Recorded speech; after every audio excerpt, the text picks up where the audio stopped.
My name is Pastor Hal York, and welcome to Truth in the Trenches. Today we're going to be in Proverbs 25, verse 19. Like a bad tooth and an unsteady foot is confidence in a faithless man in times of trouble. A bad tooth. We've all had them. But a bad tooth hinders us from eating or hindering us from enjoying what we are eating. The taste of the food is drowned out by the pain the food is causing, and that's never a good thing. The same is true with an unsteady foot. It's hard to make steady progress with an unsteady foot. We never know when it's going to act up or let you down. And such is the word picture the writer uses to describe what it's like to trust in or put confidence in a faithless or a treacherous person. Ever been let down by someone who failed you or is known to be unreliable, but they promise their help? Often the way they seek to win our confidence is by saying, especially if they failed you before, "You said you forgave me, so you have to trust me now. If you don't trust me, it means you didn't forgive me." Well, that simply is not what it means to forgive. The fact that you have forgiven someone who may have repented of an offense or for letting you down does not mean you are suddenly obligated to trust them. Trust is not a gift, it is earned. Yes, I forgave you, but have you changed? That means you need to earn my trust before I put my confidence in you again. That's not an absence of love, it's the presence of wisdom. These things are true in good times, but how much more so in the times of trouble? When you are really depending on a person to come to your aid or help you or defend you, for them to let you down then has serious implications as you think of a war or messengers in the times, especially when Solomon was writing this.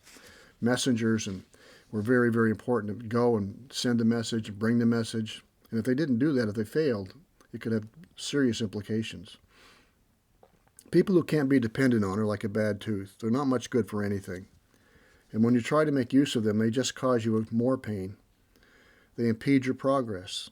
And they cannot be depended on in good times, but even worse, they cannot be depended on through hard times either, which is even worse. We need to be careful who we put our trust in this world. If people have proven to be unreliable, untrustworthy in the past, and may even have caused you hurt, if they've asked for forgiveness, we can and should forgive them. But that does not mean that they have now become a trustworthy person. Forgiveness does not bestow character on a person. It reveals your character, not theirs. And wisdom says trust needs to be earned. You trust someone because of their character, not their claims of being trustworthy. Proverbs 20 verse 6 says, "Many a man proclaims his own steadfast love, but a faithful man who can find?" Trust or confidence that is given based on guilt is not a wise decision. If someone has to try to talk you into trusting him, that might be a sign you should hold off. We've all seen Lucy pull away the football from Charlie Brown every time he thinks he can trust her to hold it so he can kick it.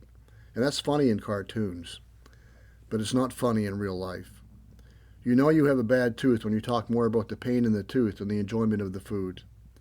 You know you have someone in your life who fits this description when you talk more about the pain they cause than the help that they give. Be careful to extend your trust to people who have a proven character of trustworthiness, as demonstrated by character.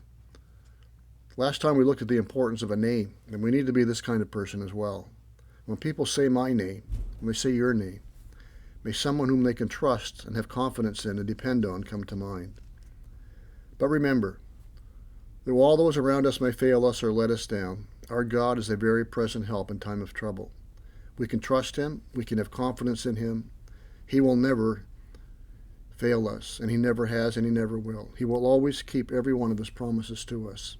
You can depend on him in good times and especially in the hard times, the perilous times. Psalm 27 reminds us of this. So may this truth guide us and guard us in the trenches of life as we seek to live to the glory of God and the good of others. May God bless.